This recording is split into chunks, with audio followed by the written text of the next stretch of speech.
that's what a fun one this was. It was filled with ups and downs. And I got to tell you, there were 2 points where I thought North Carolina might actually lose this game.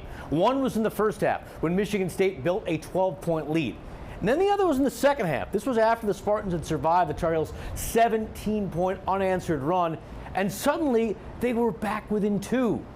But then the stars came out for North Carolina. We're talking Harrison Ingram with his 17 points. We're talking Armando Bacot with his 18 points. We're talking R.J. Davis with his 20 points.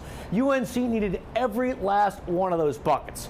But I'll tell you what else they needed. They also needed their role players to step up, and that they did. This was a total team effort, and that is why North Carolina is moving on. Just relocking back in. We knew at the beginning they would make a push, and we knew it was a possibility that the game would get close, but we knew if we stayed locked in and didn't let that affect us, we would win. Our togetherness, I think, being able to continue to trust each other, our ability to execute, to continually raise the level of energy, and that starts with guys coming in and making individual effort and energy plays, and that happened all across the board all night. Now, not to be smart here, but one could make the argument there were other reasons why North Carolina is moving on.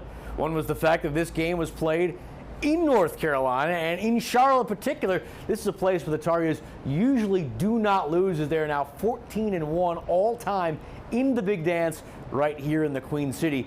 And the other reason, history. You guys know I love it. Historically, the Spartans have never lost to Michigan State in the tournament, and that streak remains intact as they are now a perfect 6-0 against MSU. North Carolina moving on to the Sweet 16. They'll find out who they'll play tomorrow. It'll be either Alabama or Grand Canyon. Reporting in Uptown, I'm Mike Lissette, Charlotte Sports Live. Appreciate it, Mike. Of course, he mentioned, those other guys, those role players showing up, because that's what North Carolina has needed. If it's just R.J. Davis and Armando Bacot, typically not going to go too well for them. They need those guys to come up big. Harrison Ingram, 17 points, 5 threes. Cormac Ryan as well. Even Jalen Withers, the Charlotte native, these first 2 games, just a lot of energy off the bench. That's what they need, and that's a big reason why they're moving on. Yeah, I will say Mike made the point that this was kind of like a Carolina home game. Yeah. And it was a very dominant Carolina crowd, but I thought the Michigan State fans did travel well. And there's a lot of Tennessee and Texas in there too, so it was nice to see all the schools have that in there.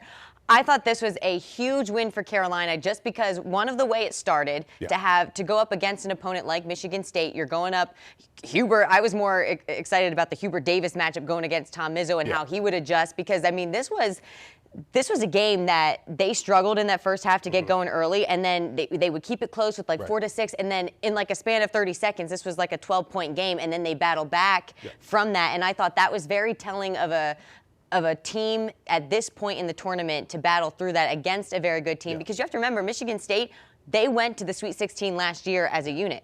Carolina doesn't have that experience from a year ago, so I thought that was very telling of the squad today. And it's not a sloppy as well, too. I mean, they obviously, first game, 9 turnovers against Wagner, only 5 tonight. I think where they had issues in the first half, just not hitting those shots. They were 55% from the field in that first game. Didn't hit as well tonight, but they didn't turn the ball over, so not as sloppy. That was a big key, too. Absolutely.